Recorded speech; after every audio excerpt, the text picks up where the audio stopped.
Good. Good. Julie, should we kick off? Yes. Welcome everybody to hearing 21. I will dispense for this hearing. This is hearing 21 Maori Purpose Zone. I will dispense with all the general introductions, but I'll get onto that. We'll have a karakia first. Sarah's been doing the honours recently. Kia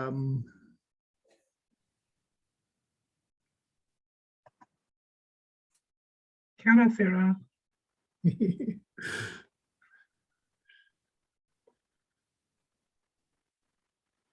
Oh, Anton, Maori. Kia ora. E te mata.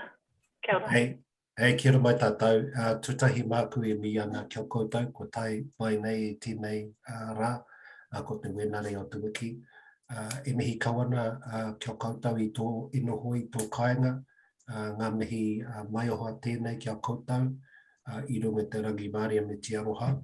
Nō reira e tukuna atu tēnei karake e tīmata i tātou. Ko te pū, ko te more, ko te weu, ko te aka, ko te rea. Ko te wānui, ko te kune, ko te whē, ko te kore, ko te pō.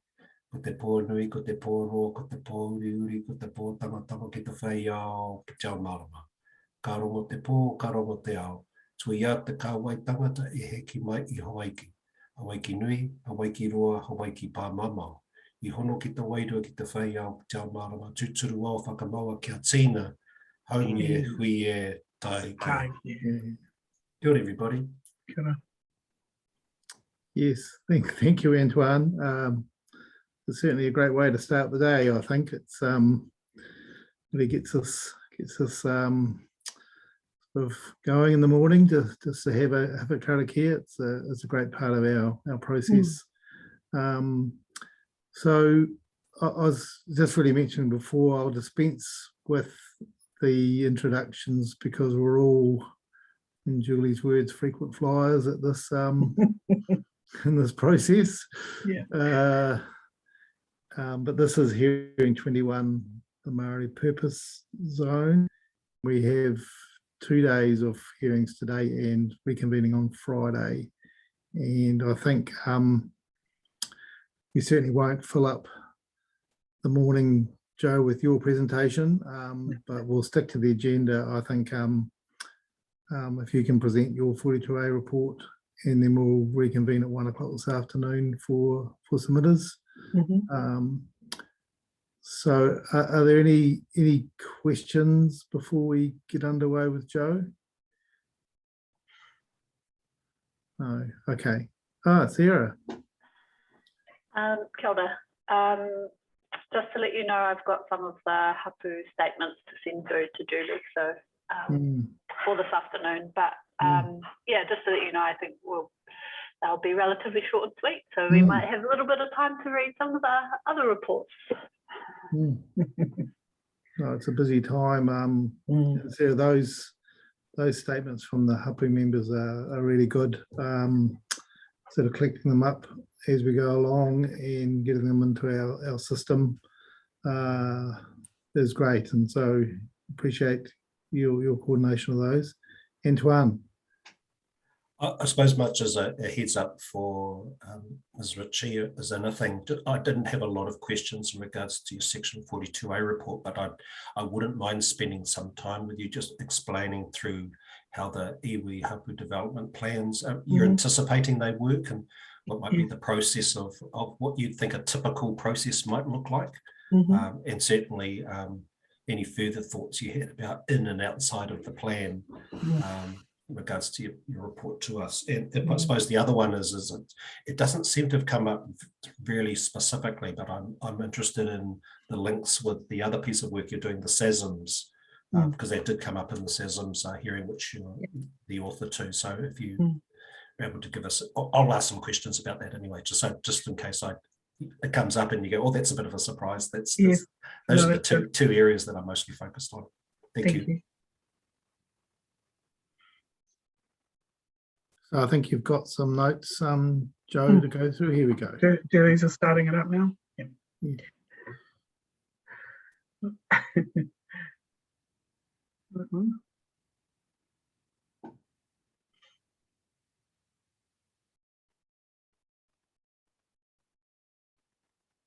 That's it. Thanks, Julie. Thank you. Well, kia ora everyone, kia ora koutou. Good to be back and talking about the Māori purpose zone. So this is obviously a uniquely a special purpose zone that's been brought through, made possible by the National Planning Standards. But obviously we've been talking about it for a while, and it's been developed uniquely, obviously, for Māori, for use for Māori purpose activities as they're defined in the plan, but also for development, especially papakāinga and other development for Māori on Māori land, as it's widely defined in RMA as ancestral land as well. So next one, Julie, thank you. So obviously this is the first time that the new Plymouth district has had a zone specifically to provide for the development of Māori land and for Māori purpose activities, whether they occur on Māori land or not. And I think the thing is that we had decided we needed this to allow for more activities to happen on Māori land. And the key thing is that there's not a lot of Māori land in the district, as I pointed out in my Section 42A report. Thanks, Julie. The key resource management issue identified in my Section 32 report was an ability to provide for tangata whenua to develop Māori land to achieve their aspirations. And as I sort of explained, this is actually a wider, what came through is over the hearings has come through that we need to include the development of treaty settlement land and other Māori ancestral land, as well as Māori land as defined under Te Ture Whenua Māori Act. Thanks, Julie. So obviously in the operative district plan, we had an essential objective, objective 19, which provided for the recognition and provision for cultural and spiritual values in all aspects of resource management. And then policy 19.1 provided for the use of land for traditional Māori activities should be recognised and provided for. Obviously that didn't include development. However, there were some methods of implementation. Sorry, that's the next one, Julie. Thank you. So there were standards which allowed for marae and other associated facilities to establish. There were special provisions for papakāinga housing in respect of coverage of the site and the number of habitable buildings in the rural environment area. There was an encouragement of access to reserve land for traditional activities in accordance with the reserve management plans. And there was also the provision for advocacy for and facilitation of access to traditional areas and resources. Thanks, Julie. And we also had an appendix in the operative district plan, which gave an example of a provision for papakāinga. As you'll note at the bottom of that diagram there, it only provided for 50% site coverage, which is less than is provided for in the proposed district plan. And there were some quite restrictive elements of that in terms of the other buildings in the complex, the Maori complex. Thanks, Julie.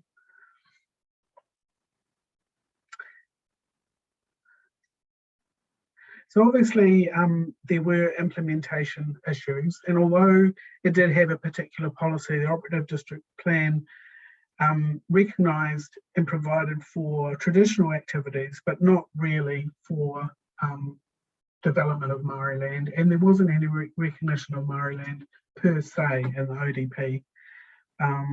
And often the ability to use the land was overridden by, for instance, one of the environment areas and their particular restrictions. So there were a general lack of positive outcomes. And boundary setbacks and traffic generation rules, etc., meant that some activities, as they traditionally occur, couldn't really occur very easily. And all the other overlays which are in the proposed district plan were also impacting on the ability to use the land. And obviously, this is still potentially a feature of the proposed district plan. Thanks, Julie. So obviously the ability to actually implement a Māori purpose zone was brought through with the National Planning Standards, who introduced the option of special purpose zones. And you've obviously heard from various other report writers and my colleagues about some of the other purpose zones. And this is obviously a specific zone described as an area used predominantly for a range of activities that specifically meet Māori cultural needs, including, but not limited to, residential and commercial activities.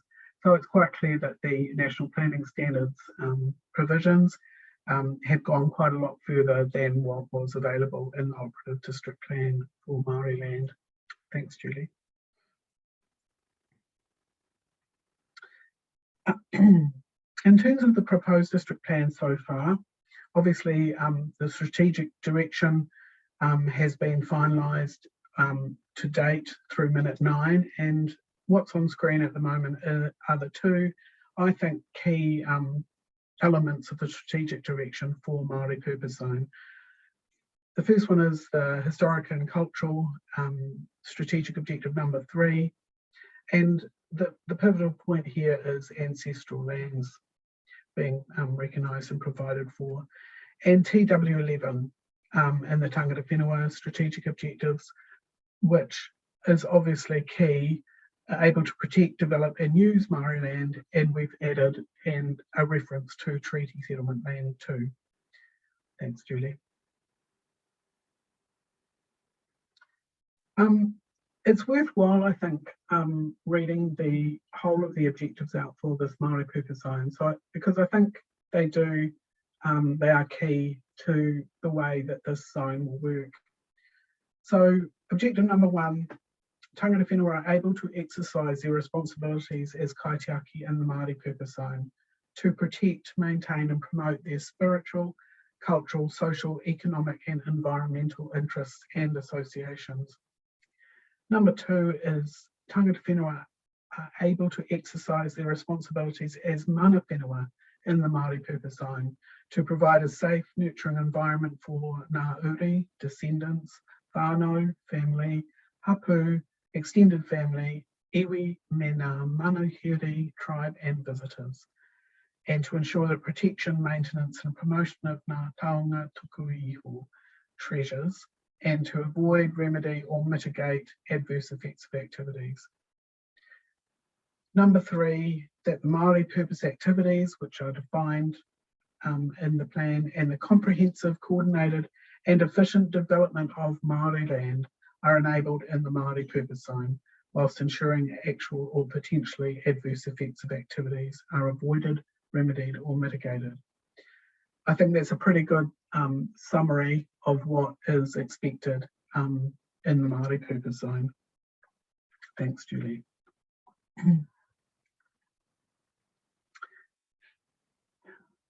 So the policies are grouped around the 4 kaupapa Māori values that were identified in the Part 1 Tangata Whenua section.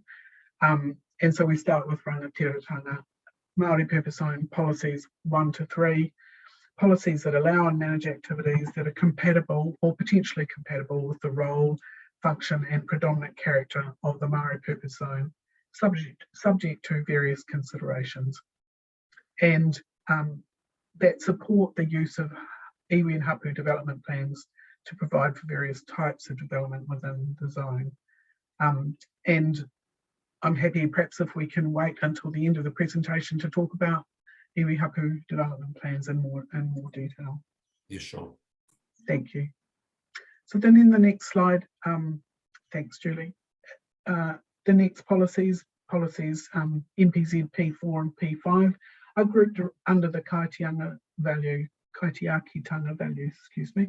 maintaining the character and amenity of the zone by controlling building, design, noise and other effects, construction and earthworks, and ensuring that activities on the Māori purpose zone sites that adjoin other zones minimise adverse sensitivity effects. Thanks, Julie. Policies NPZ and, oh, sorry, next one, Julie. Thank you. Policy NPZ P6 gives effect to the Ukai Pūtanga value, which provides for expressions and demonstrations from iwi, hapu, and whānau of their values, interests, and aspirations. The restoration of cultural heritage and health, hauora, social and educational facilities. Thanks. And then finally, policy NPZ P7 gives effect to the tahitanga value, which promotes meaningful and genuine tangata whenua engagement to manage the actual or potential effects within the zone. Thanks very much, Julie. There are quite a few rules, but a lot of the Māori purpose zone rules are just a setting out of the various types of compatible land use activities, which most importantly, including Māori purpose zone activities or Māori purpose activities, sorry, and Māori cultural activities. And these are all permitted. That's NPZ rule R1 to R10. Rules 11 to 20 are activities that are potentially compatible, but they have a discretionary status so that the effects of any particular activity can be fully assessed. And these are discretionary rules. Rule NPZ R21 permits building activities on sites for which no iwi or hapu development plan applies, excluding relocation of a building, and 22 permits building activities for which an iwi or hapu development plan does apply. So there's two options there for either plan or not to be permitted on a Māori purpose zone. And then finally, Rule NPZ 23 permits relocation of a building subject to various activity standards, and that's controlled, at the moment it's a controlled rule. Thanks, Julie. So there were 36 original submissions and 12 further submissions received on the Māori purpose zone chapter, and 15 of the 36 original submissions supported the chapter being retained as notified. So there was a very large measure of support for the chapter as it stands. Obviously, there were submissions on the iwi and hapu development plans, submissions to amendments to mapping of notified Māori purpose zone areas, and the only areas we had zoned to date are the marae areas in the district. So there are approximately, I think there are 11 marae areas that are zoned as Māori purpose zone. There's a submission on the rule for relocated buildings. There are submissions on effect standards and accompanying figures or diagrams in respect of those effect standards. And there were submissions regarding clarity of wording and minor corrections, and also changes to definitions. Thanks, Julie. Joe, just remind me again the number of marae that you've got in the zone. I have in my head that there's 11. 11, okay. It's 10 or 11, so I would need to check that, but I can do that for you. Thank you. And there's some rezoning requests too, which that's correct. Will be dealt with in the rezoning chapter. Is that right? Yes, that's correct. There's approximately 20, I think, areas to be rezoned as part of the rezoning chapter. Yeah. Thanks. Thanks, Julie. Obviously, in my section 42A report, I've agreed to remove clause 2 of NPZ P4 referring to site coverage, because we don't have that as a standard in the Māori purpose zone. I've added a note to Rule 7 in respect of visitor accommodation, and I've amended the rule for relocated buildings to accord with changes made in other zone chapters in relation to relocated buildings. effects standards, I've made amendments to figure 97, which is related to standard NPZ S1 and S. I've also made some clarity changes to NPZ S3 and NPZ S4. I've made some or have deferred some amendments to the mapping of notified NPZ, so that's the Maori area. I've deferred them to the planning maps hearing because some people weren't able to get back to me in time. And it's possible that some of that evidence has come through today, so that would be great if it has. And then finally, for definitions, there were several definitions that I looked at and considered, and there were amendments made to definitions for Māori purpose activities.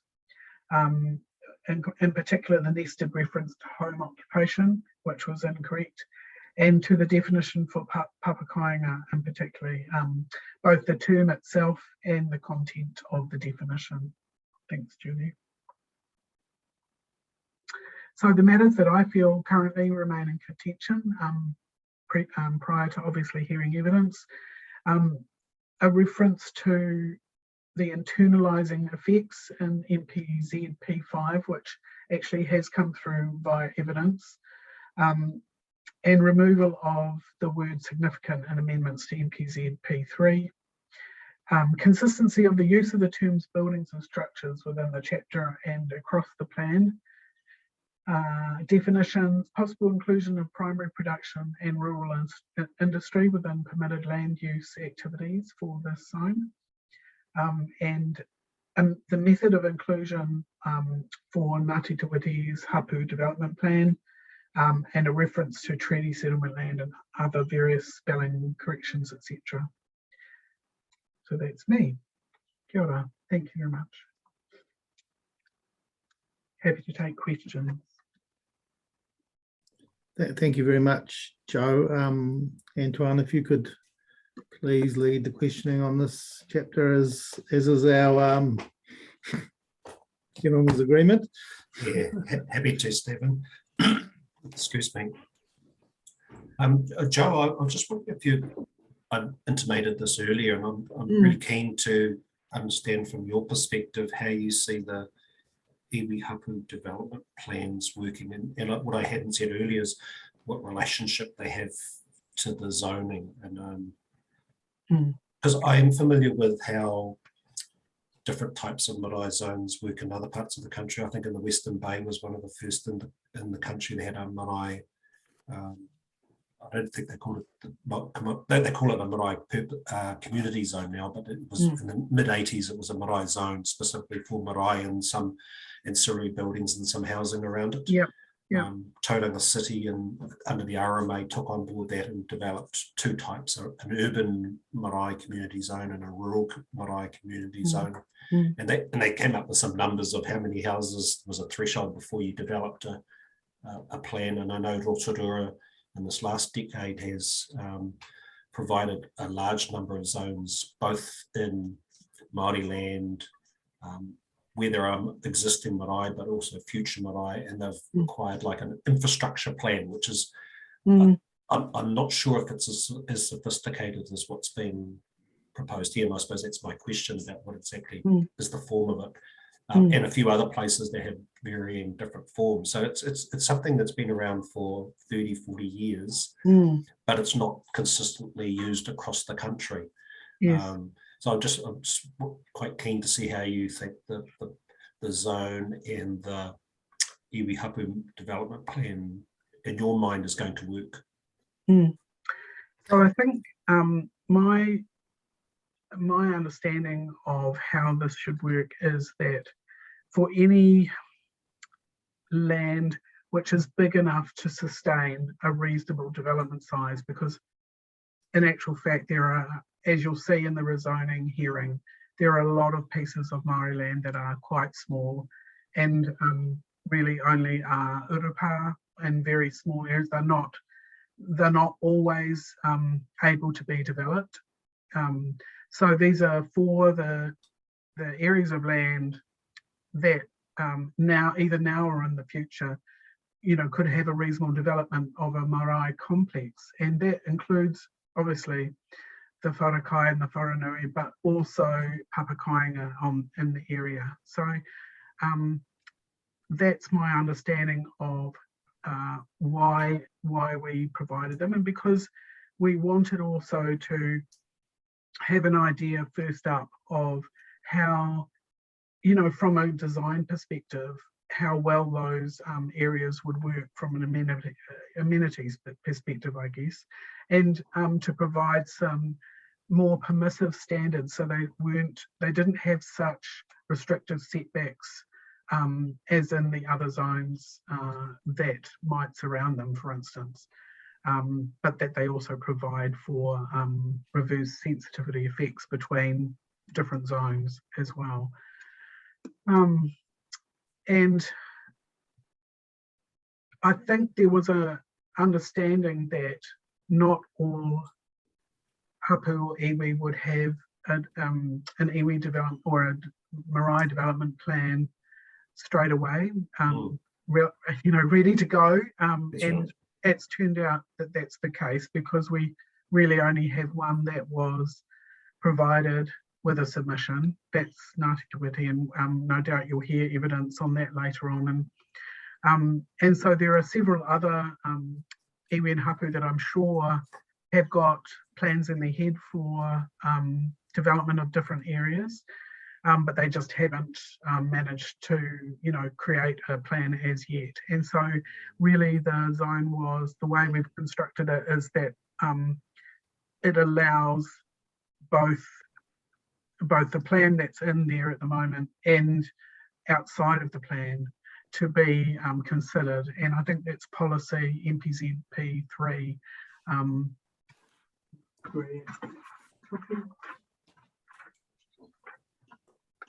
Yes, which supports the use of these plans and sets out a list of considerations of what things we would like to see in the plans, so that we get a really full view of what they want to do there. And it's essentially an assessment of activity. Yeah, I suppose that's my question. It's a way of, I suppose, in a tidy way, bringing together those necessary components for an assessment to be done that's within the permitted activity status. So you wouldn't necessarily be required to get a consent, but there'd be some work to do in terms of the plan. That's right. So just in terms of the hierarchy, then you'd have a zone in place. You have an opportunity to prepare a plan now, or when all the ducks have been lined up, because I imagine there would be all sorts of things that might be required. Different types of permissions from landowners, trusts, etc., funding, and those types of things. Plans being developed, they come to the council, so they've developed this plan. There's an adoption or an assessment of the plan which helps guide. I'm a little bit unsure about whether there's like with farm plans, which are in a different context in the regional council. There's processes where they can be assessed and adopted by the council or by an expert, and then that sets out the framework in which farm activities occur without requirement for consent, or you can choose to go doing the consent route. And I'm just wondering if that's a similar situation here. I think it would be. My consideration of the way that these are included in the plan at the moment, two of the submissions wanted clarity over whether we needed a plan change. And I took some legal advice on this, and we do need a plan change for any additional plans to go, iwi or hapu development plans to go into the proposed district plan. And there are obviously pluses and minuses to that process. So obviously it takes time and it's an additional process. And unless we do a streamlined process, we would have to put it out for public, notification, which is not really what we intended. So I've discussed that at some length in the Section 42A report, because I think there are benefits to having the iwi hapu development plan outside of the plan, and I think it's purely for ultimately it's for the choice of iwi hapu to decide whether they want it included in the plan through a plan change in the future, or whether we can include it in our system as a note, effectively something to be considered in a certain area, and use it as guidance, which is what we would be doing essentially according to that, according to the policy. You know, to assess the effects of any particular development in an area. But I haven't gone any further than that. I mean, there are, as I say, there are pluses and minuses to having it outside the plan, because that means they can change it as they go along. And potentially if they've got one now, they might want to change it in a few years' time, which would be a little bit, you know, harder if it was brought through in a plan change. Yeah, it just seemed in the first instance unusual to me that, like, if a plan one was the plan would need to go through a plan change process, which seems quite laborious and clunky. That's why we have these processes to set up to allow people to have some certainty and to go and do what they need to do without having to keep on coming back and going through those Schedule 1 processes. That's in the first instance.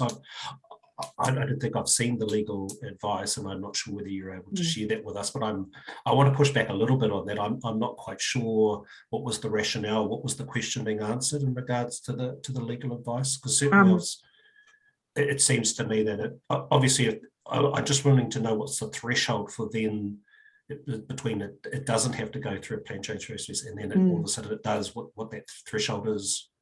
And I think it's the reality was that we were answering the questions posed in the submissions, asking for clarity as to whether a plan change would be required or not. And initially I thought that was probably not the case, but I discussed it with our legal officer, and she pointed out that the development plan wouldn't be a minor change. So it doesn't fall within that. And it doesn't fall within underneath you know, a designation or a technical kind of change of any kind, because it's not that either. And so therefore anything, it would seem to be outside of those two processes that would allow us to bring it in, you know, any time without a Schedule 1 process. So we would have to have a Schedule 1 process, which I agree does seem onerous, and but the Maori purpose zone luckily has provided for the two options. So the activities provide for building activities with or without a plan. So 21 is without one, and 22 is with one. So NPZR 21 just provides that, you know, all the Maori purpose zone effect standards are complied with, and then if that can't happen, then obviously there does have to be a consent process, but otherwise the activities in accordance with iwi or hapu development. But on some level that doesn't answer your question. I recognise because there is still the requirement to do a Schedule 1 process for a new plan. And I know if, I don't want to put words in his mouth, but I know if David was with us, he'd asked a question that would be similar to this. If you had a framework that anticipated what the effects would likely be, and I'm certainly thinking about bulk and scale of the buildings and structures that are within the zone and the intensity of that development, if they were anticipated in the zone, then you could proceed with a permitted activity, because you sort of know what the envelope of those effects would be, and they could be, or they don't necessarily have to be, or they could be guided by an iwi hapu development plan, which just confirms that is the anticipated bulk and scale, etc., coverage, etc., and that the anticipated effects are less than minor. So in regards to the zone which provides for it. So that did you have any responses to that approach? I'd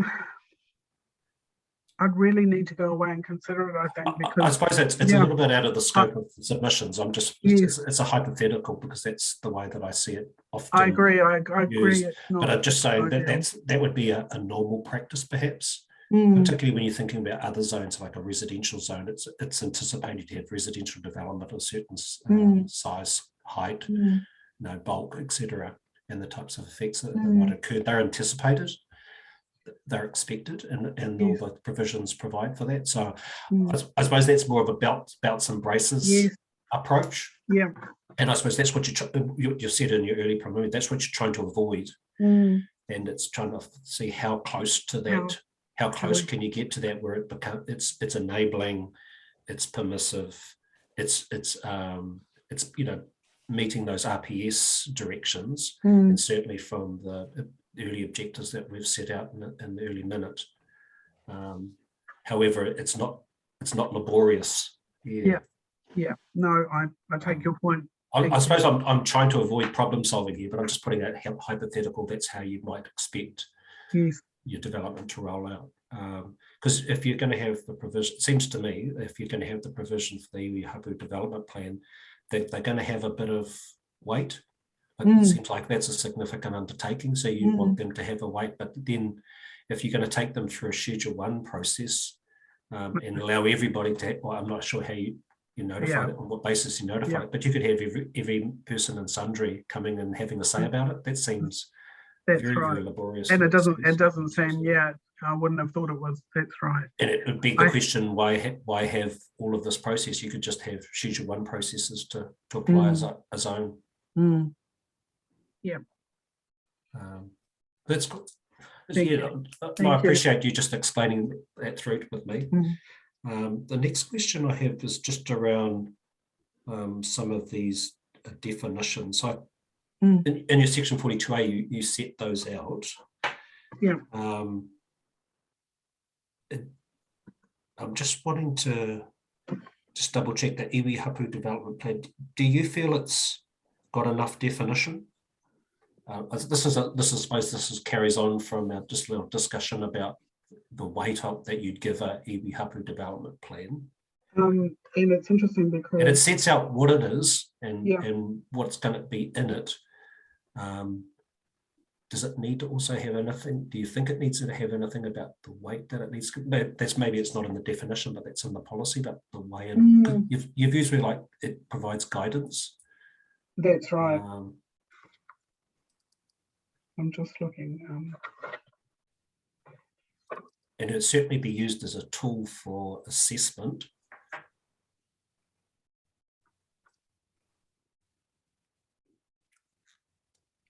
Yes, it is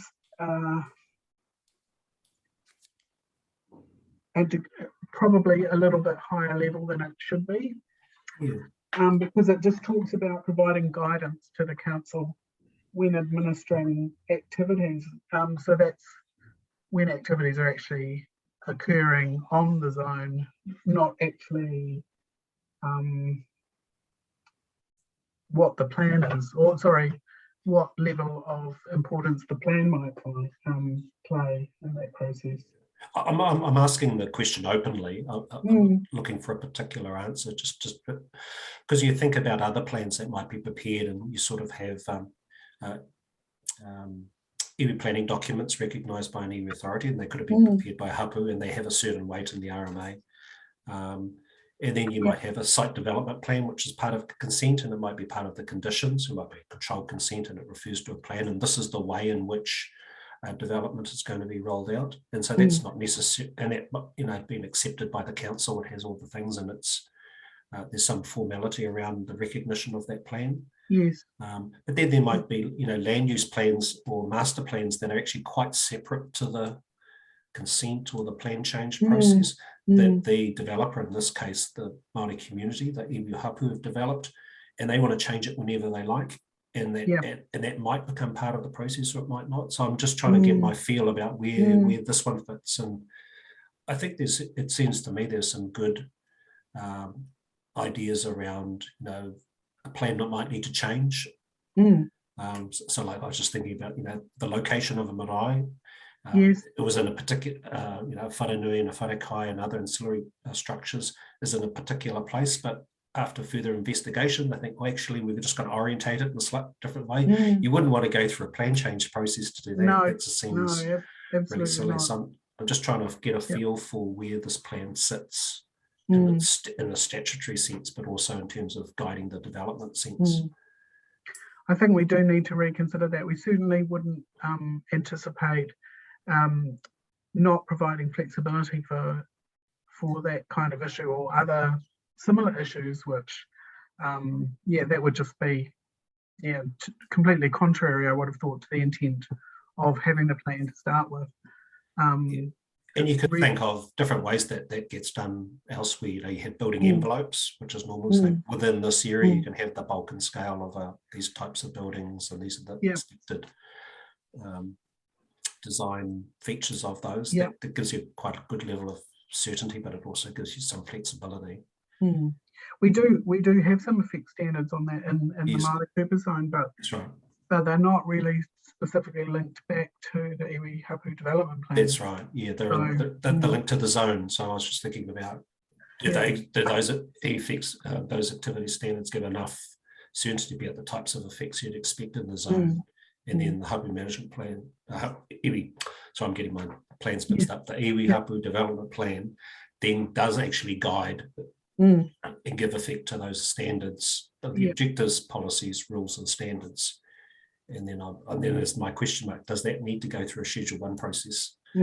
So I'm coming full circle with those questions. Yes, I tend to agree with you. I don't think perhaps it should, but I'm not sure of a way we can get around that at the moment. So I'll have to go away. And that's irrespective of the scope issues of the submissions. That's right. Because there seems to be strong support for the zone and certainly the objectives and most of the policies.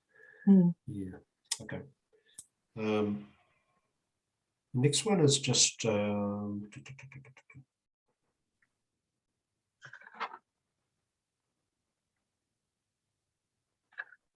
this is just in regards to policy 3. Yes. It's one of the requirements for iwi hapu development plans. This is a specific question. It says there's got to be a certain level of detail to ensure comprehensive, coordinated, and efficient development occurs. And then there's the definition, which includes those are the expected things that a iwi hapu development plan occurs. I've just made an assumption that definition links directly to the words that are in policy 3. It's a bit of a rhetorical question. Yes or no? Well, I think it does. I suppose it's all of those guidance and bulk and location provisions, so that there is some sort of framework for the plan, to cover off the things that may have ordinarily been part of a resource consent process, but wouldn't need to be. Okay. My next one is just in regards to kaitiakitanga, and this is policy 4 and 5. When we've heard the SASMs chapter, it came up from a number of iwi and hapu witnesses seeking some consideration of development that might occur that's culturally appropriate. However, it triggers the SASM rules, particularly around avoidance and protection, that weren't anticipated. And a very good example, I think it was Mr. Holes which mentioned it, where you'd have a marae that actually wants to be close to the urupa. And from my understanding, from moving right around the country, it's quite normal for urupa to be quite close to the marae. And all of a sudden you have this strange situation where a development which should be in proximity triggers rules to avoid that proximity. So unintended consequences. So that was the example. But my question is there? I'd see it Ukaipo-tanga, which is policy 6, has the restoration of cultural heritage, but it doesn't really speak. I thought kaitiakitanga seems the home for it, linking to the SASMs. Any consideration there? It's a bit of an open question because that might be dealt in the SASMs chapter. It's interesting because in the SASM chapter we got submissions regarding one particular area, whether the Maori purpose zone should be excluded from operation of the SASM provisions. Yes. for exactly that reason. And I rejected it because I didn't think it should be a blanket provision, but I've been thinking about it since then, and I especially because I've been obviously doing some work for the rezoning chapter, and it's come up time and time again about the size of some of the areas, but also what you can and can't do in relation to urupa.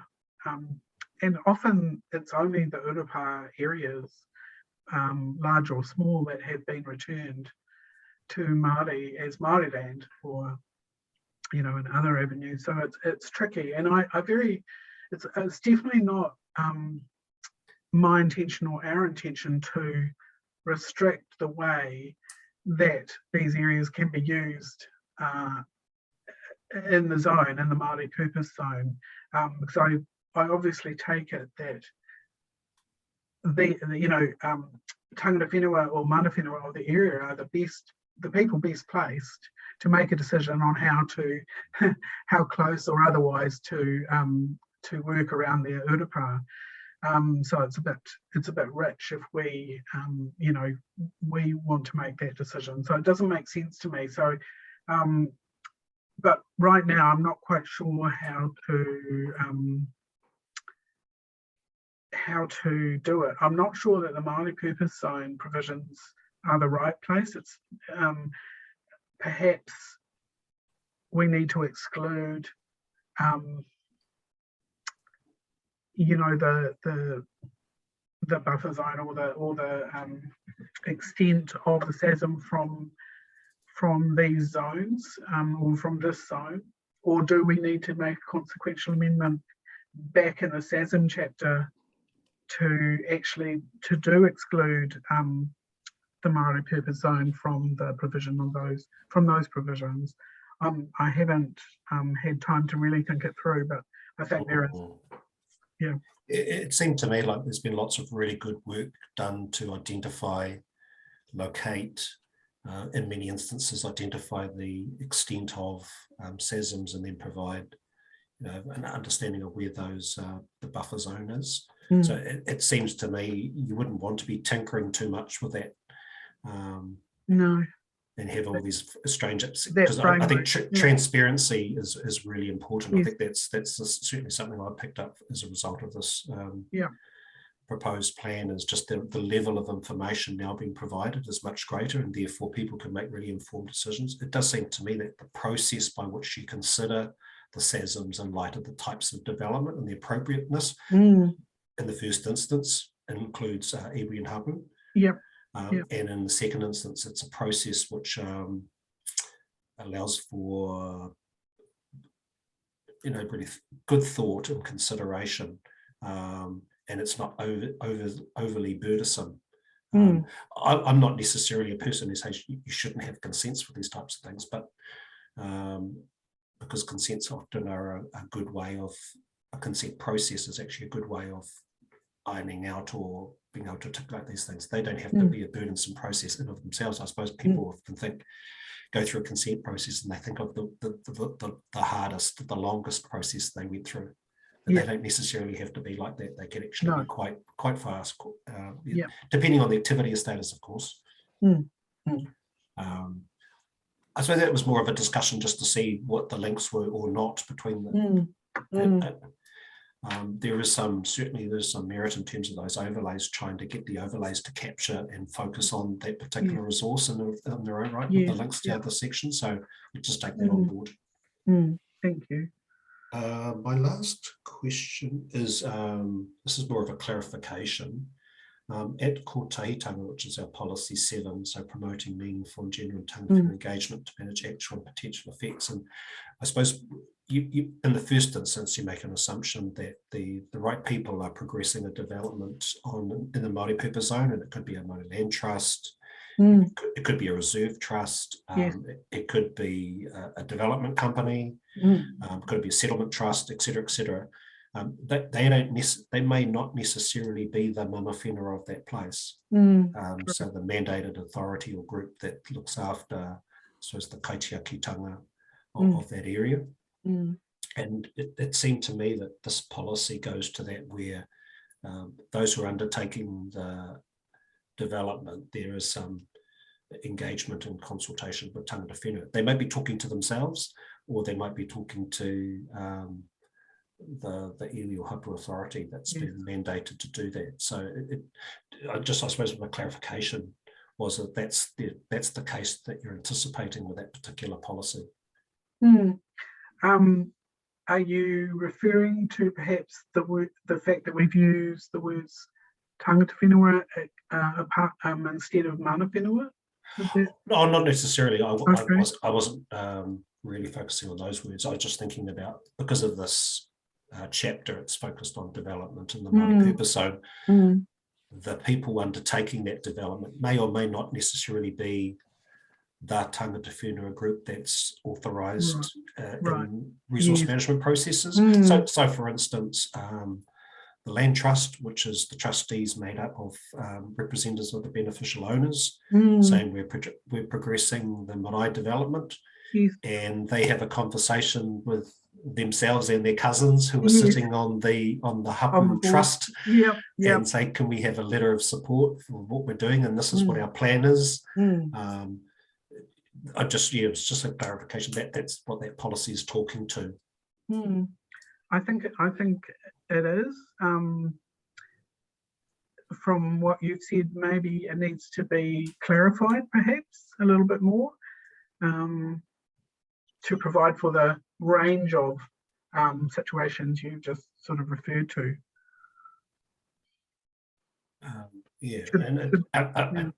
I've had a little bit of experience with papakainga. I did a feasibility for 13 papakainga in the Western Bay of Plenty, and we had a number of whānau who were ready to develop their papakainga, and council had put on requirements for them to go and talk to the iwi authority. And so they went and talked to iwi authority, and the iwi authority were a bit grumpy for whatever reason. They were grumpy that day and said, we're not giving you a letter of support. And the whānau was scratching their heads thinking, that was really strange. Well, why are we going to the iwi authority asking for permission? Yes, gotcha. But they had engaged. There had been some consultation. But the council were looking for that letter of support, and you'll know as well as anyone, trying to get letters of support out of neighbours or affected parties can sometimes be a little bit difficult, because people think they're signing their lives away. So it was just a clarification about the expectations of how that policy might be implemented. I think it seems self-explanatory to me, but I suppose I'm testing for any unintended consequences as a result of it. Because these policies are supposed to be enabling and getting everybody on the journey together. I didn't think I had any other questions specifically. Perhaps I'll pass back to you, Stephen. I'll just check my notes, but I don't think I've got any questions. Ms. Ritchie, thank you. Thank you.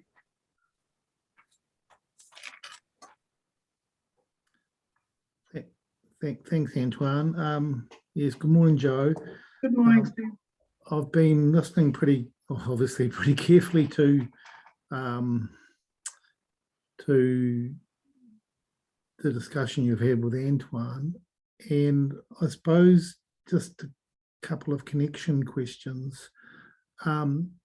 We have an upcoming rezoning hearing. We're rescheduling that at the moment, and I think we'll organise the timing for that. But you mentioned there are about 20 rezoning requests to 20 sites. I've got 20 sites. Okay, 20 sites within a number of rezoning requests. Are you reporting on those as well as a discrete item in the rezoning hearings? Yes, I am. Yeah. Okay. It will be specific to the Māori purpose zone, because of course, unlike the other zones, nobody is asked to be taken out of the Māori purpose zone. All of the because it's so new, all of the requests are for other areas of land zoned rural production or whatever to be zoned as Māori purpose zone. So we've kept it as a discrete part of that report. Okay. Because Look, it's quite I unique. think that was probably the answer I I did expect, because of the connectivity between the SASM's historic chapter, the Maori Purpose Zone provisions, and considering any additional sites that would fit in a Maori Purpose Zone. So that was my first question. Second question, Joe, is around further submissions on both the zone and the rezoning requests. Can you just take me through those? I must say I've been pretty busy on other hearings, so I've really skimmed your report, to be honest. Really and really using this opportunity to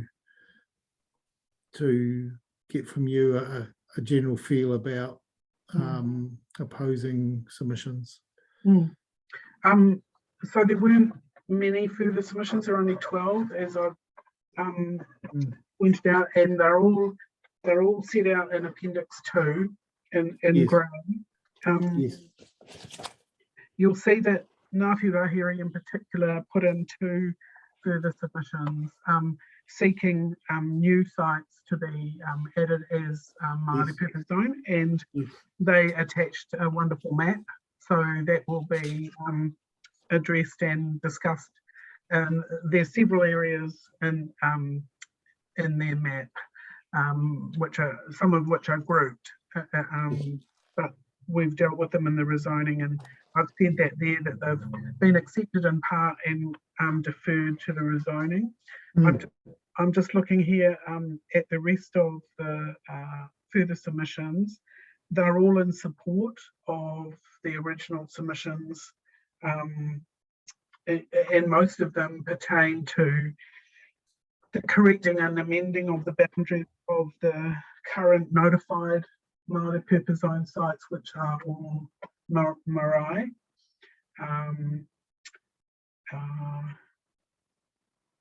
I'm just looking here to see if there's anything else. And although supporting the addition of, new sites to be rezoned as Māori Purpose Zone. So in summary, there's no contest from any neighbours either in relation to the zone provisions, the location of the Maori Purpose Zone is notified, or the requests to add 20 additional sites?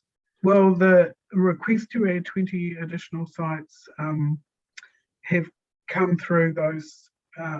Some of them have come through as further submissions from Ngāti Rahiri, but otherwise they were in the original submissions. All right. Yes. And there has been no landowner or any other opposition. No. Okay. So I really just wanted to establish that because of the connectivity between these zone provisions, certainly aspirations from Ngāti Rahiri, and also we heard yesterday from the Ngāti Te Whiti Tōpū Whenua Trust. Yep. Yeah. Just for my own enlightenment, the word tōpū, T-O-O-P-U. Antoine, could you help me with that? Sorry, I just missed that last bit. Tōpū's in whenua tōpū. The word tōpū, T-O-O-P-U, I think. Is there a I was interested yesterday about the definition of that word. Has that got a meaning? In relation to whenua tōpū trusts? Yes. They have a specific meaning and specific classification in the Te Ture Whenua Māori Land Act. So it's a particular type of trust that can be established. Yeah. Okay. Yes. Thank you. So it's a formal body. Yep. Formal, yes. Whenua Tūpū Trust. Thank you. So Joe, just really getting to the nub of this zone. So we've got general support for the concept of the zone. We don't have any opposing submissions in terms of provisions or citing, both in terms of the notified extent, but also requests for rezoning. We have a scope issue around how far you can move, and we are very, very careful about that.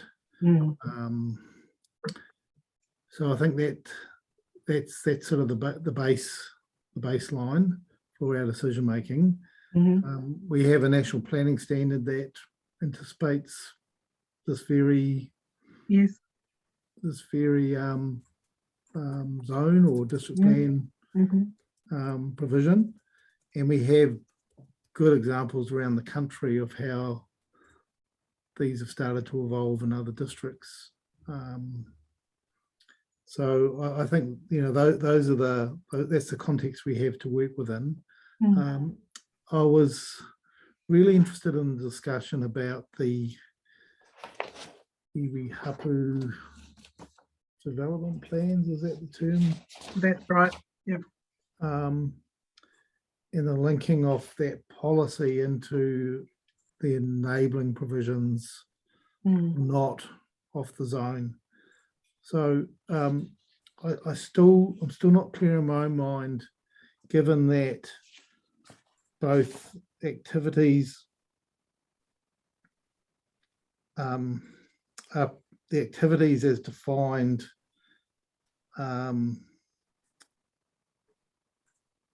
are permitted. Yes. And those are Maori purpose activities, Maori cultural activities, living activities, etc., etc. And also the buildings associated with those seem to be permitted both with or without a plan. That's correct. Yeah. And the only trigger for any consent would be if the effect standards were not complied with. That's correct, or if the activity wasn't in accordance with the iwi o hapu development plan as specified. So, but that's permitted as well, isn't it? Or not? That's right, but that's the only reason why it would go to a restricted discretionary status. Okay, no, I'm still not getting my head around this. So, okay, the iwi hapu management plan, does that existence of that trigger a different consent status, or existence of that or not trigger a different consent status for development of activities and build structures in the zone? well, the way that we have it currently, it doesn't appear to. Because it links to the definition, which says it just provides guidance for activities that are occurring in the zone, as opposed to referring to the plan per se. So when you talk about the definition, Joe, you mean the definition of iwi hapu development plans. Oh, so that is a defined term. Yes, and if I can read it to you quickly in my section 42A report, Yes. I've set it out on page 20, and it says iwi o hapu development plans means a plan developed by whānau, hapu or iwi that provides guidance to the council when administering activities located within the Māori purpose zone or other areas of iwi o hapu influence. They may reflect iwi o hapu aspirations or highlight important vocational resources. So this, as Commissioner Coffin sort of suggested, is quite a high level, quite a broad definition, and it does talk about the plan providing guidance when administering activities located within the Māori purpose zone. I suppose just to interject there, yeah, that was the important point I was getting to, because I wasn't sure about the weight of it, and then the trigger for the plan change, because if it's just giving guidance but it requires a plan change, then it sort of has a weight where that is the development plan for the zone, and if you want to change it, you'd have to go through a plan change process perhaps. But yeah, I suppose this is quite an important discussion. Just trying to get my head around when you'd need one of those, given that the activity status for all these activities and also associated structures with or without the plan seems to be permitted. And why or even what I'm just trying to work out in my head why there might even need to be a further Schedule 1 process. Yes, and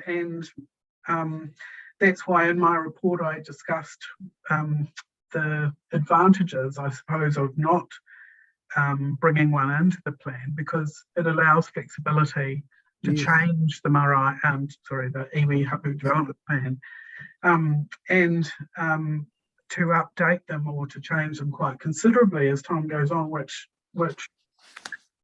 doesn't happen, obviously, or you'd have to do a Schedule 1 process to change one if it was already in the plan.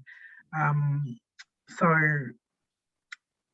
yeah, I agree, Commissioner. I'm not sure what the advantage is of actually having them within the plan. And if that's the case, you'd only really need to refer to them as the guidance, and potentially council could hold on to those plans in their system, system on their internal system that allows for us to look at those and use them as the guidance that they were intended for. But that may not reflect the status of the plan, as that maybe iwi hapu want. So this is the tricky thing. I'm sort of, I'm not quite sure, to be honest. I have to be honest about that. Okay, well, perhaps back to basics, Joe. MPZ P3 is a supporting policy, isn't it? Yes, that's correct. Yeah. And that doesn't seem to be, and it seems to be that looking at the facility I'm most familiar with is an area in Hawke's Bay, Waiheke Marae, Ngāti Parau, an ancient sort of iwi on the Tutaikuri River, and there's Waiheke's famous for two things: a golf course, and more famous for the Waiheke Marae and the associated pā. And that Marae Trust has developed in the last 10 years a new modern marae and a kahangareo on the site, and lots of papakainga housing, and it's a real feature and a real treasure here. But I think that was done just because the planning around all those placing and spatial extent of those new developments were important for them, for the hapu, or the I think they see themselves as an iwi themselves from a development point of view, and those were done once interface with the district plan occurred, because they had a reasonable size of land there, and the main neighbours for the developments were their own existing papakainga housing. So I think that there are examples of that in your district as well, where there's reasonably sized pieces of land, particularly some of the rezoning areas. But so certainly a supporting role, that they seem to be a good thing. But when I look at the rule provisions, I'll just go over my analysis, and I have to say I'm not a planning geek. So this is not a huge strength of mine. But back to the point that we seem to have a wide range of activities permitted. Yes. We have permitted status for structures associated with those activities, both with or without a plan, provided performance standards are met. And if those aren't met, you have an RDIS, restricted discretionary pathway, over which, a number of matters of discretion are there, but they're limited to the sorts of things which, if you obviously you're going to build a very high structure or something that was not anticipated that might have effects that couldn't be internalized, you'd be in that RDIS framework. Is that how you read it? That's how I read it, yes. Yes. So I think so any Schedule 1 process, on that basis, do you think it's just unnecessary and probably counterproductive to have any of these iwi hapu plans within the plan itself? And you don't have, I think you might have one, but two, but B, that locking them into the plan does restrict a lot of flexibility, doesn't it? That's correct. I would agree with you. And the problem is based on the submissions, I didn't have scope to actually suggest some changes to the rules, because the submissions asked for clarity about about the way that the plans could be formalised. And so if that said, make some changes to those rules, I might have been able to go, well, guess what? I think probably one rule is sufficient, and it's possibly not helpful to have them attached to the plan because it doesn't allow you flexibility in the future. But that doesn't also provide for, there's a question then about how we would deal with the plans when we did receive them. I'm missing. I may be missing something, Joe, and is the receipt of a iwi hapu management plan a trigger for? Is it a permitted activity standard? No, it doesn't appear to be.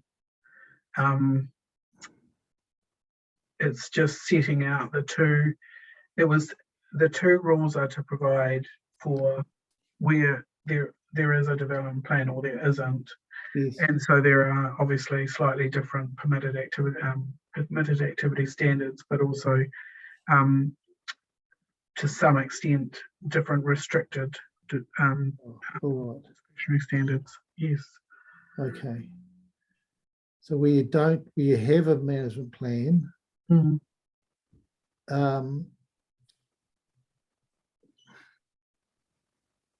I'm just trying to I'm looking at MPZ R21. Yes. And R22. I have them in front of me. So. Yes. So just talk me through your thinking around the interface of the iwi and hapu management plans and how that either having one or not would impact on an owner wanting to advance works within the zone. So if we start with R22 first, this is the rule that provides for activities where there is a plan. And so obviously the activity has to be in accordance with the plan. So I'm guessing if there are different activities that happen at different times. They need to be as per the, the plan has identified or set out for that particular activity. And then if it's something that hasn't been sort of thought of or considered as part of the iwi o hapu development plan, then there would have to be a range of matters that would need to be considered in relation to the site that would allow that activity, to be considered for that activity to happen on the site. Yes, got that. Yep. And then 21, where there's no plan, refers particularly to all the zone effect standards, which you'd anticipate would actually be already in a plan if there was one. And so then if those zone effect standards are not complied with, then there's another set of matters which need to be considered. And presumably that would be part of a consent process. Yes, and it would be guided still potentially by the inclusions in MPZ P3, policy P3. And those are all things I think that are pretty standard resource consent matters of assessment or discretion. You've obviously got to have sufficient infrastructure and an assessment of how any potential adverse effects are going to be avoided, remedied, or mitigated in relation to the development. So if you're a resource consent planner or advising a trust on a proposal, would you look towards trying to meet MPZ R21 and not be bothered with and if you could meet the standards, wouldn't have to go through the iwi hapu development plan process, although you would have that information in the application. What would be the advantage or if any in not using that provision and going and using MPZ R22? I don't know that there is one, and I'm not a resource consent planner, but I would say that the iwi o hapu development plan, would obviously be the forward thinking, the transparent forward thinking of the iwi o hapu who were doing that work, and presumably something that you could provide to surrounding areas or to other people who are interested in seeing what will be taking place there, in the same way that you could do with other site plans or whatever, and other developments. But yes, I have to be honest with you, I'm not sure that you would necessarily need one. I just like to reiterate, I wasn't the writer of these rules. So and there may be something that iwi hapu can provide to us in their evidence that explains why the iwi hapu development plans, being part of the wider plan, the district plan, are so important. Perhaps I'm not sure. As I said, I've discussed it in my report that there are definitely disadvantages to having a Maori plan or whatever, sort of, what's the word, quantified in a district plan, so that you may want to change it in the future, but you would then have to do a variation, and that just seems unnecessary and onerous. Yeah. Yes.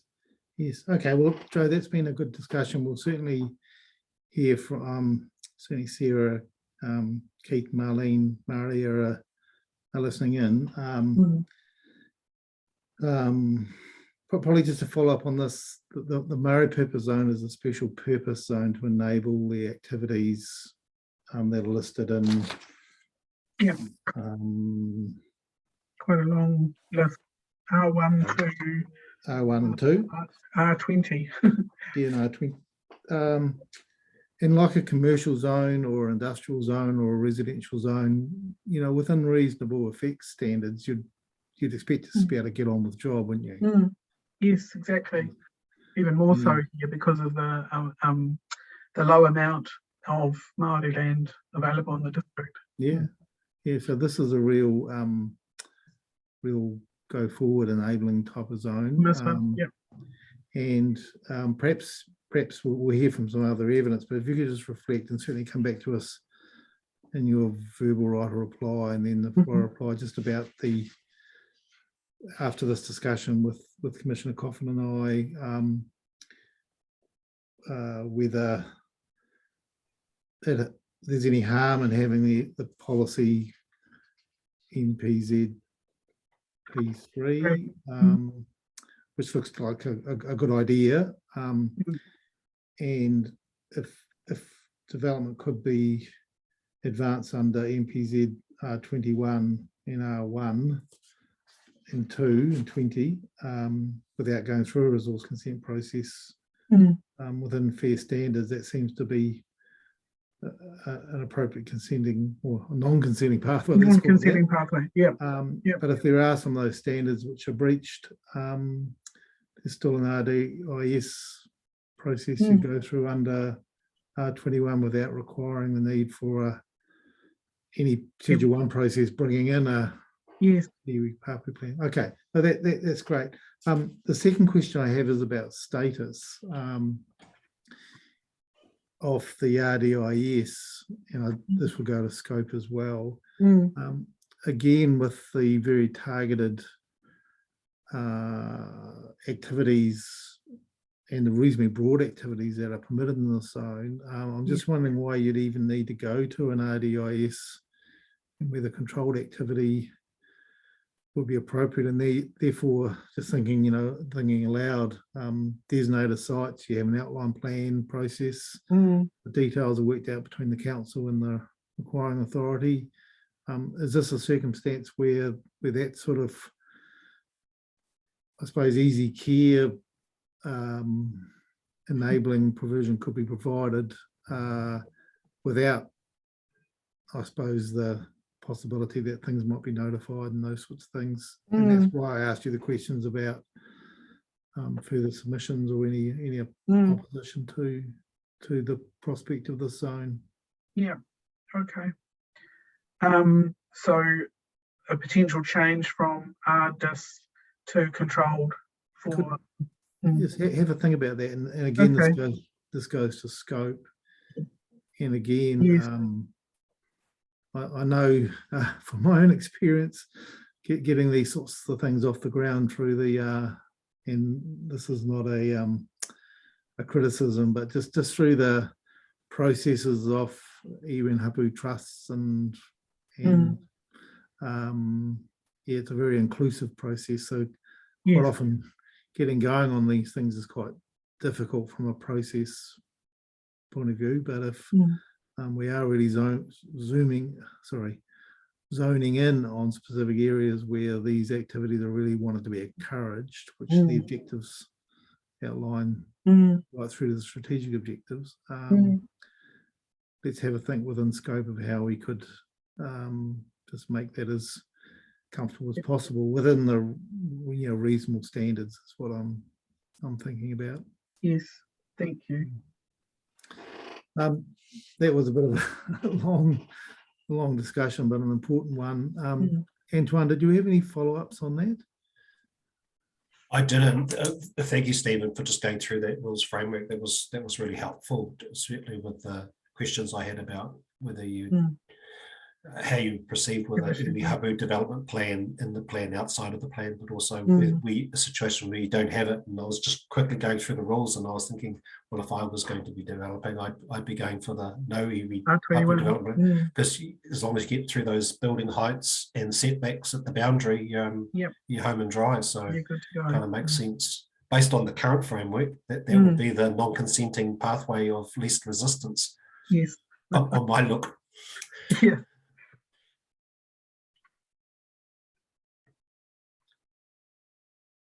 Thanks for that. I think we're finished for the moment, and right on 10:30, which is our sort of aim Break for a time. cup of tea time.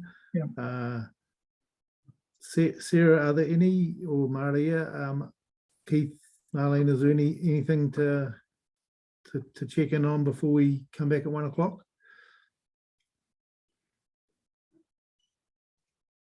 Nothing for me, thanks very much. All good. Cheers. Okay. We'll see you all again at 1 o'clock. Look forward to it. Thank you. Thank you. Good.